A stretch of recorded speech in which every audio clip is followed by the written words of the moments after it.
അപ്പോൾ ഇവിടെ വിദ്യാർത്ഥികളെ നിങ്ങളുടെ ട്രയൽ അലോട്ട്മെൻറ്റ് വന്നിട്ടുണ്ട്. അപ്പോൾ അതിനുശേഷമുള്ള പ്രോസസ്സാണ് പറയുന്നത്. നിങ്ങൾക്ക് എഡിറ്റിംഗ് ചെയ്യാൻ കഴിയുമോ, പുതിയ കോളേജ് ആഡ് ചെയ്യാൻ കഴിയുമോ, അതേപോലെ തന്നെ ഫസ്റ്റ് അലോട്ട്മെൻറ്റിൽ ആർക്കൊക്കെ ലഭിക്കും എന്നൊക്കെ ചർച്ച ചെയ്യുന്നുണ്ട്. ഒന്ന് സ്കിപ്പ് ചെയ്യാതെ ശ്രദ്ധയോടെ കാണുക. ചാനൽ ഉപകാരപ്രദമാണെങ്കിൽ സബ്സ്ക്രൈബ് ചെയ്ത് സപ്പോർട്ട് ചെയ്യുക. ഓക്കെ, അപ്പോൾ നമുക്ക് ഒരു ലൈവ് ഡെമോ നോക്കാം എങ്ങനെയാണെന്ന്. ആദ്യം നിങ്ങൾ ആപ്ലിക്കേഷൻ നമ്പറും രജിസ്ട്രേഷൻ ഐഡിയും പാസ്വേഡ് നൽകി ലോഗിൻ ചെയ്യുക. തുടർന്ന് വരുന്ന വിൻഡോയിൽ അലോട്ട്മെൻറ്റ് സ്റ്റാറ്റസ് എന്നിടത്ത് അലോട്ടഡ് എന്ന് കാണിക്കും ലഭിച്ചവർക്ക്, ഇല്ലാത്തവർക്ക് നോ അലോട്ട്മെൻറ്റ് എന്ന് കാണിക്കുക. അവിടെ അലോട്ടഡ് ആണെങ്കിൽ വ്യൂ അലോട്ട്മെൻറ്റ് എന്ന് കാണുന്ന സ്ഥലത്ത് പ്രസ് ചെയ്യുക. തുടർന്ന് വരുന്ന വിൻഡോയിൽ നിങ്ങളുടെ ഏത് കോട്ടയിലാണ് ലഭിച്ചിരിക്കുക, ഏത് കോളേജാണ് എന്നിവയൊക്കെ കാണും. ഓക്കെ, വിദ്യാർത്ഥികൾക്ക് ഈ ലഭിച്ച കോളേജ് ബേസ്ഡ് നിങ്ങൾക്ക് എഡിറ്റ് ചെയ്യണമെങ്കിൽ ചെയ്യാവുന്നതാണ്. ഓക്കെ, അപ്പോൾ എങ്ങനെ എഡിറ്റ് ചെയ്യാമെന്ന് നോക്കാം. പിന്നെ വിദ്യാർത്ഥികൾ ശ്രദ്ധിക്കേണ്ട മറ്റൊരു കാര്യമാണ്, നിങ്ങൾക്ക് സെൽഫ് ഫിനാൻസിങ് കോളേജിലാണ് ഇത് ലഭിച്ചിരുന്നെങ്കിൽ നിങ്ങൾ 25,000 രൂപ ടോക്കൺ ഫീ അടയ്ക്കേണ്ടതുണ്ട്.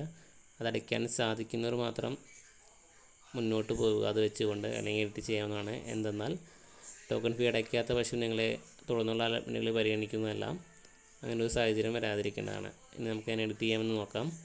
അതിനായി ഈ വിൻഡോയിൽ കാണുന്ന ഭാഗത്തേക്ക് വരിക. ഓക്കെ, അതിനുശേഷം രജിസ്റ്റർ ഓപ്ഷൻസ് എന്ന് കാണും, അവിടെ പ്രസ് ചെയ്യുക. തുടർന്ന് വരുന്ന വിൻഡോയിൽ നിങ്ങൾ നൽകിയ ലിസ്റ്റ് കാണുന്നതായിരിക്കും, അതിൻ്റെ സ്ഥാനക്രമവും കാണുന്നതായിരിക്കും, അതായത് ഓർഡർ കാണുന്നതായിരിക്കും. അപ്പോൾ അവിടെ നിങ്ങൾ ചെയ്യേണ്ടത്, നിങ്ങൾക്ക് വേറെ കോളേജുകൾ ആഡ് ചെയ്യണമെങ്കിൽ ചെയ്യണം. അതായത് 30-ാം തീയതി കുറച്ച് കോളേജ് വന്നിരുന്നു, അതുപോലെ 29-ാം തീയതി വന്നിരുന്നു. അപ്പോൾ ആ കോളേജൊക്കെ ആഡ് ചെയ്യണമെങ്കിൽ ആഡ് ചെയ്യാവുന്നതാണ്. ഓക്കെ, ഇപ്പോൾ നിങ്ങളുടെ ഓർഡറിൽ വ്യത്യാസങ്ങൾ വരുത്തണമെങ്കിൽ വരുത്താൻ കഴിയും. അപ്പോൾ ഏതെങ്കിലും കോളേജിൽ ആവശ്യമില്ലെങ്കിൽ, ഞാൻ പറഞ്ഞ സെൽഫ് ഫിനാൻസ് പോലെ എന്തെങ്കിലും പ്രശ്നങ്ങൾ വരികയാണെങ്കിൽ അത് റിമൂവ് ചെയ്യാനും കഴിയുന്നതായിരിക്കും. ഓക്കെ, അപ്പോൾ വിദ്യാർത്ഥികൾ ആ പ്രോസസ്സ് ചെയ്തതിന് ശേഷം സേവ് ചെയ്യാവുന്നതാണ്. എന്നിട്ട് ആ പ്രിൻ്റ് ഔട്ട് PDF എടുത്ത് വയ്ക്കുകയോ ചെയ്യുക. അതിനുശേഷം വിദ്യാർത്ഥികൾ ചോദിച്ചിരുന്നു ട്രയൽ അലോട്ട്മെൻറ്റ് ലഭിച്ച എത്ര പേർക്ക് നമ്മുടെ ഫസ്റ്റ് അലോട്ട്മെൻറ്റ് ലഭിക്കുമെന്നും. അപ്പോൾ അതിനൊരു മറുപടി എന്ന് കമൻറ്റിൽ ഞാൻ കൊടുത്ത് തന്നെ പറയുന്നത് എന്തെന്നാൽ 90%-വും 95% നമുക്ക് ഉറപ്പ് പറയാൻ കഴിയുള്ളൂ. വിദ്യാർത്ഥികൾക്ക് എഡിറ്റ് ചെയ്യാനും ആഡ് ചെയ്യാനുള്ള അവസരം നൽകുന്നതുകൊണ്ട് അതിൽ വ്യത്യാസം വരാവുന്നതാണ്.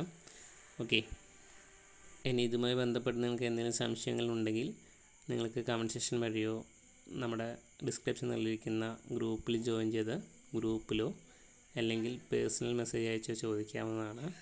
അപ്പോൾ എല്ലാ വിദ്യാർത്ഥികളും ശ്രദ്ധാപൂർവം എഡിറ്റ് ചെയ്യേണ്ടതാണ്, കോളേജുകൾ ആഡാക്കേണ്ടതാണ്. എന്തെന്നാൽ ഇനി നിങ്ങൾക്കൊരു അവസരം ഉണ്ടായിരിക്കില്ല, അതായത് തേർഡ് അലോട്ട്മെൻറ്റ് വരെ ഇനി നിങ്ങൾക്കൊരു അവസരം ഉണ്ടായിരിക്കുന്നില്ല. അപ്പോൾ അതിന് ശേഷം നോക്കാമെന്ന് വിചാരിക്കരുത്. എന്തെന്നാൽ അതിന് ശേഷം മാക്സിമം കോളേജ് ഫില്ലായ ഒരു അവസ്ഥ വരാവുന്നതാണ്. അപ്പോൾ വേക്കൻസി സീറ്റിലേക്കാണ് പിന്നെ തുടർന്നുള്ള അലോട്ട്മെൻറ്റ് നടക്കുക. അപ്പോൾ പറഞ്ഞ പോലെ എല്ലാ വിദ്യാർത്ഥികളും ശ്രദ്ധാപൂർവം ചെയ്യേണ്ടതാണ്. ഓക്കെ, വീണ്ടും ഓർമ്മപ്പെടുത്തുന്നു. അപ്പോൾ താങ്ക് യു ഫോർ വാച്ചിങ്.